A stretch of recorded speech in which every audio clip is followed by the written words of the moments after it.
What's up mga paps? Christmas Eve run. Year is about to end mga papi. This season, let's pause and be grateful.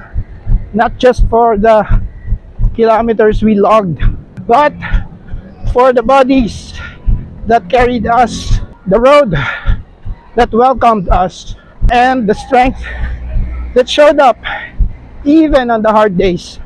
Lahat ng takbo natin this year, whether fast or slow, long or short, was a reminder that we are capable of more than we think.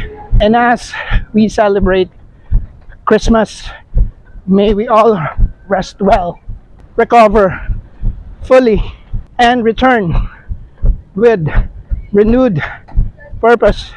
Here's to healthy legs, peaceful minds, and many more meaningful kilometers ahead.